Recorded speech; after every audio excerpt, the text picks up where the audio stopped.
ప్రకటన గ్రంథం 4వ అధ్యాయం మొదటి వచనం దగ్గర నుంచి చదువుతున్నాను, వినండి. బైబిల్ ఉన్నోళ్ళు చూడండి. ఈ సంగతులు జరిగిన తరువాత నేను చూడగా, అదిగో పరలోకమందు ఒక తలుపు తెరవబడి ఉండెను. మరియు నేను మొదట వినిన స్వరము బూరధ్వని వలె నాతో మాటలాడగా వింటిని. ఆ మాటలాడువాడు, ఇక్కడికి రమ్ము, ఇక మీదట జరగవలసిన వాటిని కనపరచదనని అనెను. వెంటనే నేను ఆత్మావశుడనైతిని. అదిగో పరలోకము ఒక సింహాసనము వేయబడి ఉండెను. సింహాసనమందు ఒకడు ఆసీనుడై ఉండెను. ఆసీనుడైన వాడు దృష్టికి సూర్యకాంత పద్మరాగములను పోలినవాడు. మరకతము వలె ప్రకాశించు ఇంద్రధనుస్సు సింహాసనమును ఆవరించి ఉండెను. సింహాసనము చుట్టూ 24 సింహాసనములుండెను. ఈ సింహాసనముల యందు 24 పెద్దలు తెల్లని వస్త్రములు ధరించుకొని తమ తలల మీద సువర్ణ కిరీటములు పెట్టుకున్న వారై కూర్చుండిరి. ఆ సింహాసనములో నుండి మెరుపులు, ధ్వనులు, ఉరుములు బయలుదేరుచున్నవి. మరియు ఆ సింహాసనము ఎదుట 7 దీపములు ప్రజ్వలించుచున్నవి. అవి దేవుని 7 ఆత్మలు. ఇంకా చదువుకుంటూ పోతే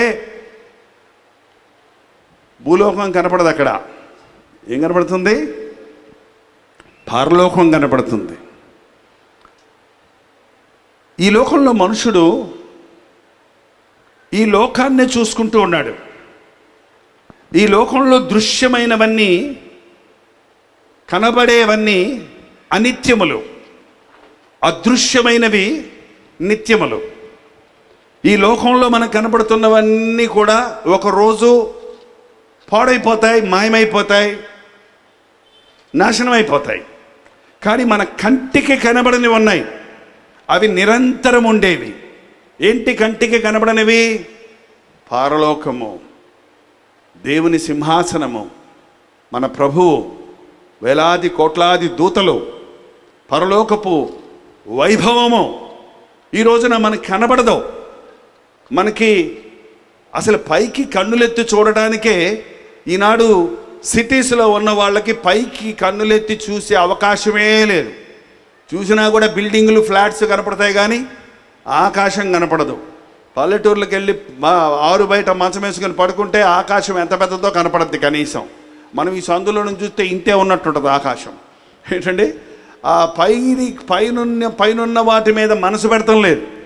దేవుని వాక్యంలో రాయబడింది, మీరు క్రీస్తుతో పాటు లేపబడిన వారైతే పైనున్న వాటి మీదనే కానీ భూ సంబంధమైన వాటి మీద మీ మనస్సు పెట్టుకొనకుడి. ఎప్పుడైతే మనం పైనున్న వాటి మీద మన మనసు పెడతామో అప్పుడు మనం పైనున్న ప్రభువు అక్కడ నుండి యేసుక్రీస్తు మన దగ్గరకు వస్తున్నాడని నిరీక్షణ కలిగి ఉంటామో ఈ లోకంలో మనం చూసేవన్నీ కూడా చెత్తలాగా కనబడతాయి. ఇవన్నీ ఏమాత్రం ఆసక్తి లేని ఆసక్తి లేనివిగా ఉంటాయి. కానీ ఈ రోజున మనుషుడు ఈ లోకమే శాశ్వతం అన్నట్టుగా బ్రతుకుతూ ఉన్నాడు. ఈ 65 పుస్తకాలు చరిత్ర జరిగినవి. ఈ 66వ పుస్తకమైన ప్రకటన గ్రంథం చాలా భాగం జరగబోయే ప్రవచనం. ఇది ఒక మర్మ గ్రంథంగా ఉంది. కానీ ఇందులో విషయాలు తెలుసుకోవాలని చాలామందికి ఆసక్తి ఉంది. అనేక మంది బోధకులు ఈ అవకాశాన్ని తీసుకొని వారి ఇష్టానుసారంగా ప్రకటన గ్రంథాన్ని వివరించడానికి ప్రయత్నిస్తుంటారు. అందుకే నేను ఎక్కువ ఈ ప్రకటన గ్రంథం జోలికి నాకు పరిశుద్ధాత్ముడు ఇచ్చినంత వరకు, వివరణ ఇచ్చినంత వరకు తప్ప అంతకంటే లోతుగా వెళ్ళి నేను కన్ఫ్యూజ్ అయ్యి వినే వాళ్ళని కన్ఫ్యూజ్ చేయడానికి నాకు ఇష్టం ఉండదు.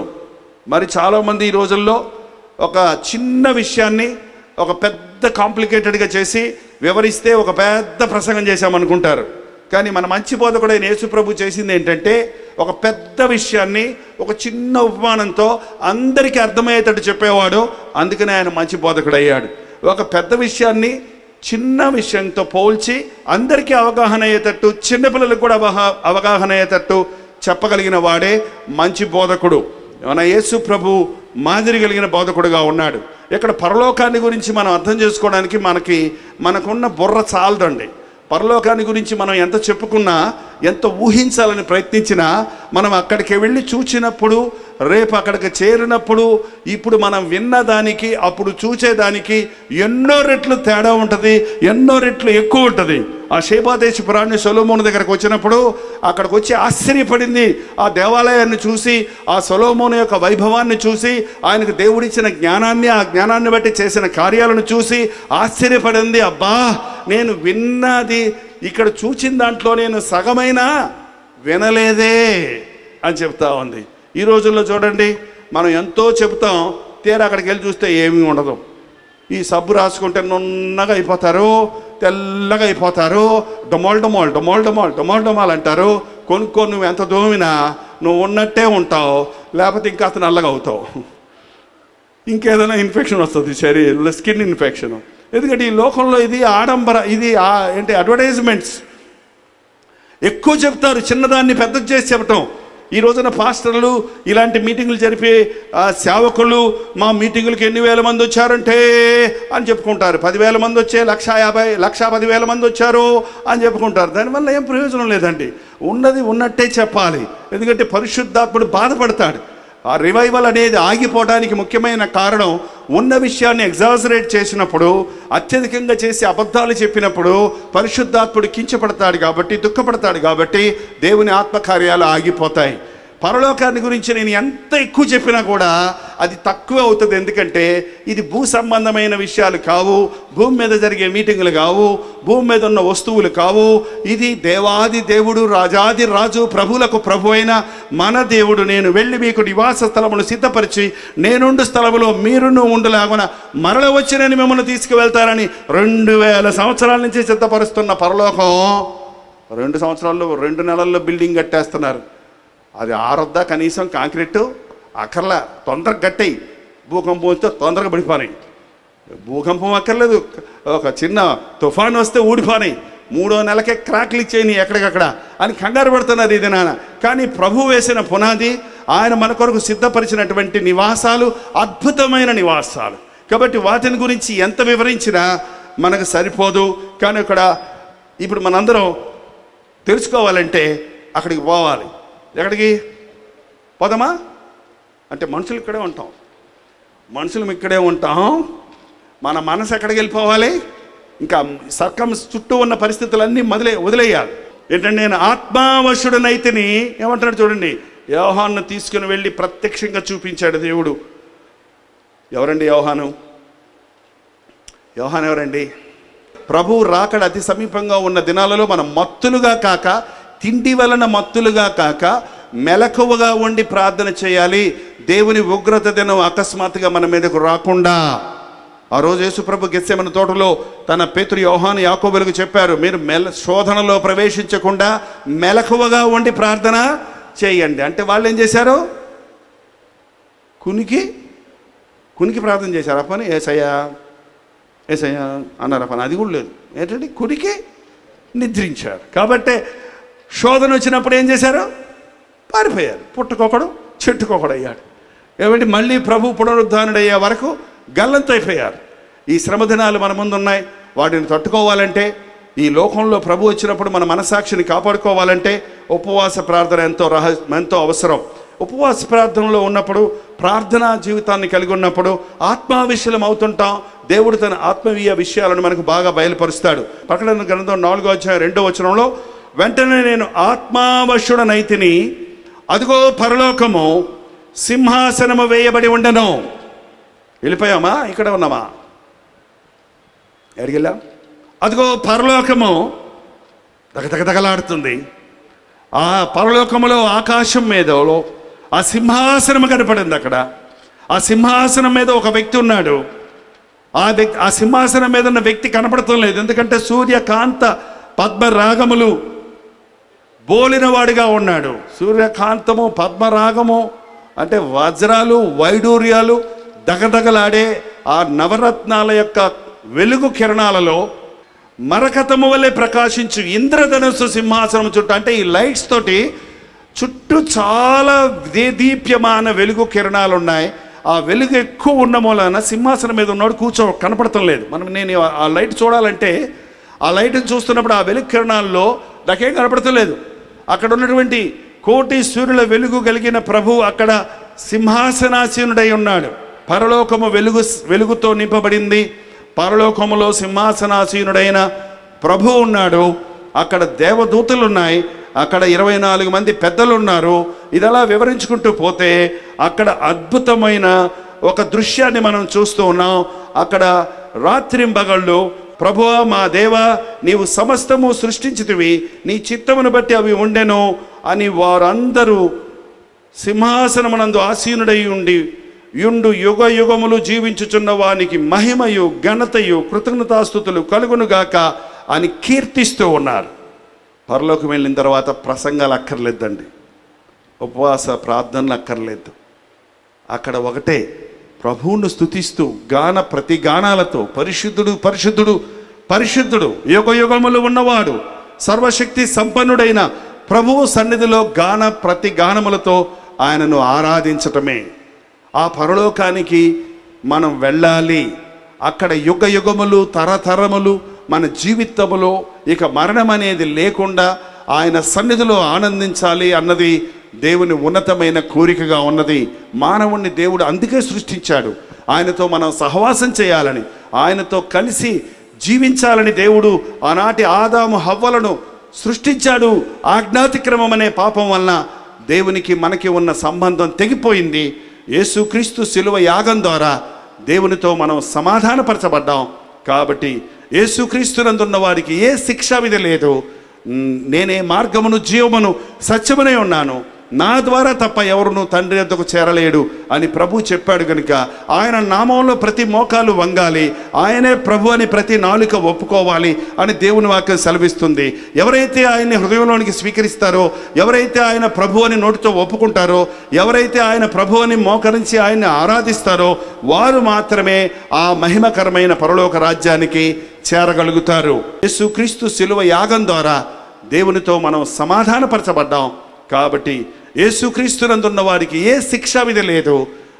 నేనే మార్గమును జీవమును సత్యమునే ఉన్నాను, నా ద్వారా తప్ప ఎవరును తండ్రి వద్దకు చేరలేడు అని ప్రభు చెప్పాడు కనుక ఆయన నామంలో ప్రతి మోకాలు వంగాలి, ఆయనే ప్రభు అని ప్రతి నాలుక ఒప్పుకోవాలి అని దేవుని వాక్యం సెలవిస్తుంది.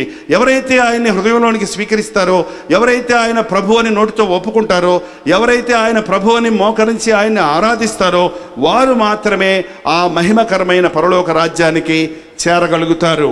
మరి మీరు చేరతారా? అట్లా చెప్పుకుంటూ పోటీ మా తలలు మేము వెళ్ళిపోతుంది, మీరు అడిగితే మేము ఆగాల్సి వస్తుందంటారా? మరి మీరు వెళతారా? నేను పరలోకం వెళ్తాననే నిశ్చయిత నాకు ఉందన్న వాళ్ళు గుండె మీద చేయి పెట్టుకొని రెండో చేయి ఎత్తి చూపించండి. గుండె కొంచెం స్పీడ్గా కొట్టుకుంటే అనుమానం మళ్ళీ. చూపించండి చూద్దాం. చాలామంది గ్యారంటీ లేదు. అయ్యయ్యో, ఇంకా క్రైస్తవ భక్తి సారం ఏంటండి? పరలోకం పోతావా అంటే ఏమో అన్నాడంట ఒక ఆయన. ఒరే నాయన, ఏమో అనేవాడికి ఎమ్మకుండా రా అన్నాడంట ఆ పాస్టర్ గారు.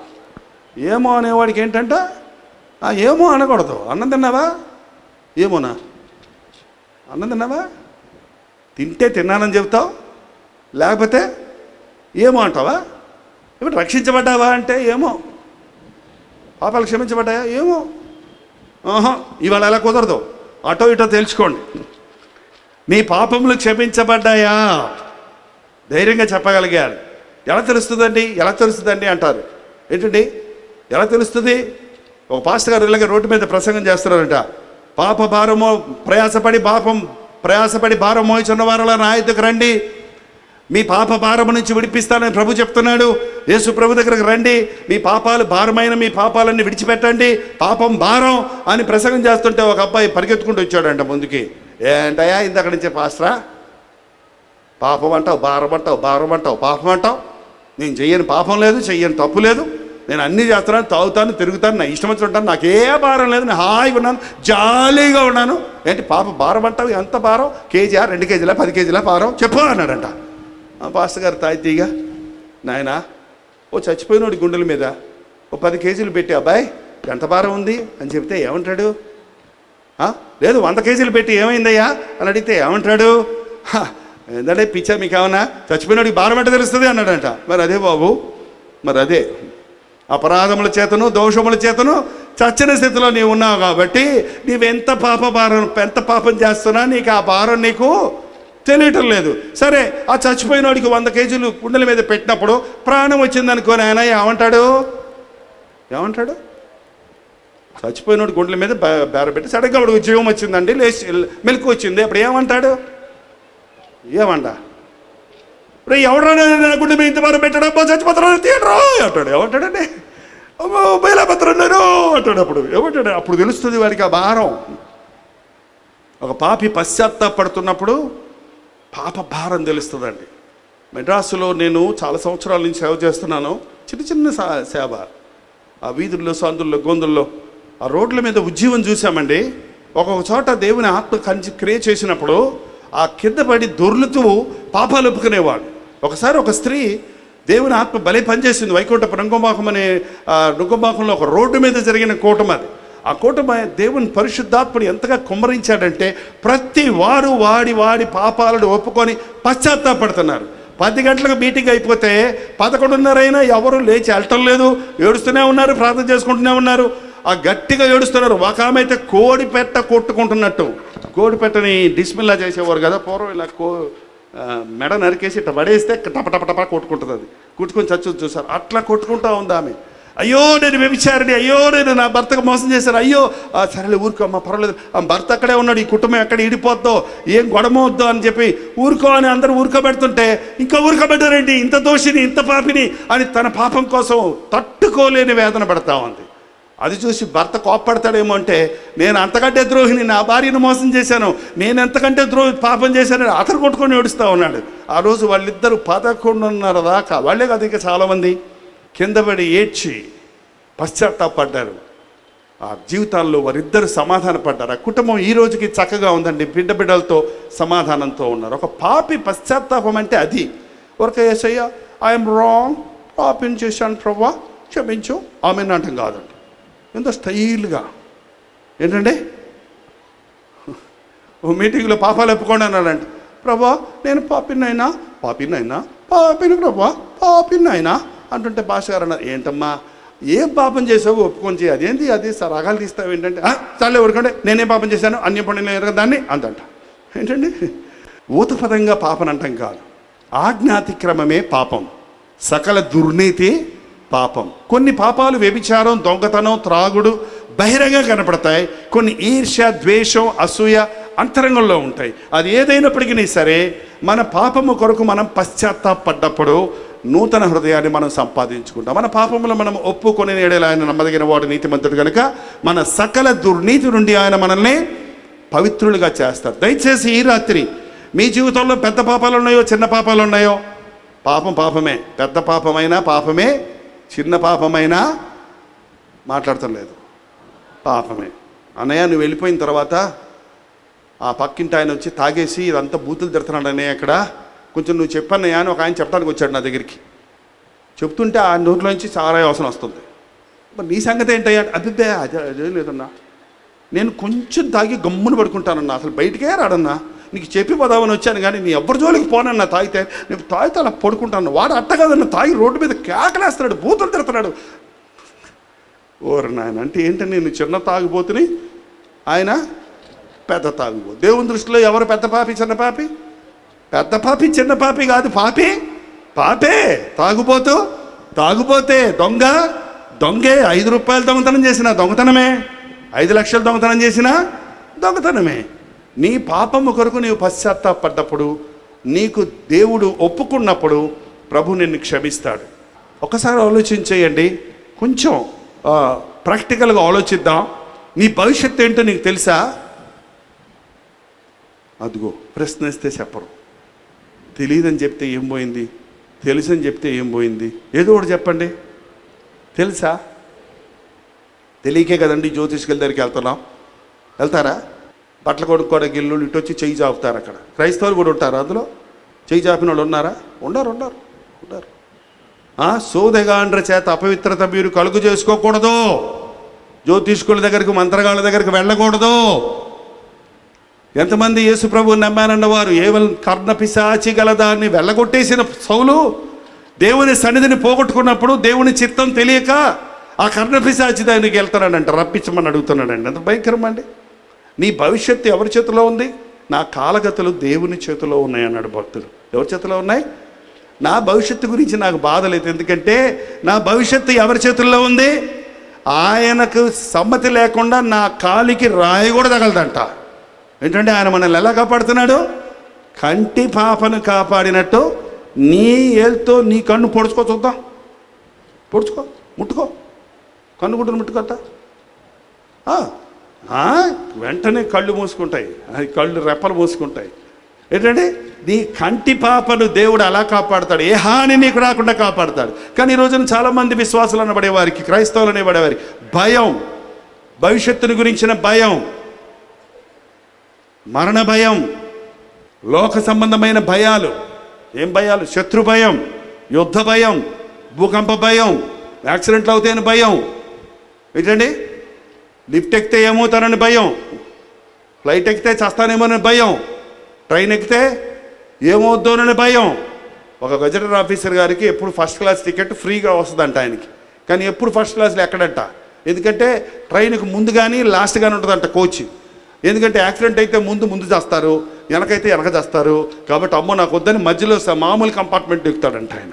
ఏంటండి కొంతమందికి భయం భయం భయం భయం, భవిష్యత్తుని గురించిన భయం. ఒక చిన్న అమ్మాయి నూతి దగ్గర కూర్చొని ఏడుస్తూ ఉందంట. ఎందుకమ్మా ఏడుస్తున్నానంటే, అంకుల్ నేను పెద్దాన్ని అవుతాను కదా. అవుతావమ్మా. పెళ్లి చేస్తారు కదా. అవునమ్మా చేస్తారు. అప్పుడు నేను అంట్లు అవ్వాలి కదా. అవునమ్మా కావాలి. అయ్యో నాకు వద్దు అని ఇప్పుడు ఏడుస్తుందంట చిన్నకన్నా. ఏంటండి కొంతమంది ఉన్న బాధల కోసం ఏడిస్తే, కొంతమంది లేని బాధలు కల్పించుకొని ఊహించుకొని భయపడిపోతుంటారు. యేసు ప్రభు నమ్మిన వారికి ఏ భయము లేదు. బైబిల్లో 365 సార్లు భయపడకుము, భయపడకుడి, నేను దిగులు పడకము, నేను నీకు ఉన్నాను, నేను చేయి పట్టుకొని నడిపిస్తాను. రోజు ఒకసారి దేవుడు మనకి భయపడొద్దు అని చెప్తున్నారు. అనేక సార్లు ఈ కష్టంలో నాకు ఎవరు సహాయం చేస్తాడు, నేను అప్పుల్లో పడిపోయాను, ఇప్పుడు నాకు ఎవరు సహాయం చేస్తారు, అప్పులోడు వచ్చి నన్ను వేధిస్తున్నాడు, నాకు ఎవరు సహాయం చేస్తారు. ఒక విధవరాలాగా ఎలీషా ప్రవక్త దగ్గరికి పరిగెత్తుకుంటూ వచ్చింది. అయ్యా నా భర్త అప్పులు చేసి చచ్చిపోయాడు, ఇప్పుడు అప్పులోడు వచ్చి నా 2 బిడ్డల్ని బానిసలుగా తీసుకుపోతారంటున్నాడు. అయ్యా నాకు సహాయం చేయమని అడిగితే ఆయన ఏమన్నా చెక్ రాసి ఇచ్చాడా?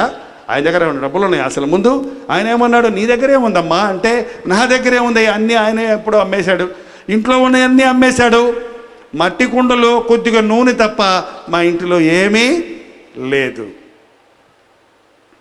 ఆయన సలహా చెప్పాడు, నీ ఇరుగు పొరుగు వారి దగ్గరికి వెళ్ళి పాత్రలు తీసుకొని నీ దగ్గర ఉన్న నూనెను ఆ పాత్రలో పొయ్యి నింపు అని చెప్పాడు. మారు మాట్లాడకుండా వెళ్ళి ఆ విధంగా చేసినప్పుడు ఆ ఊరిలో ఉన్న పాత్రల నిండా నూనె వచ్చింది.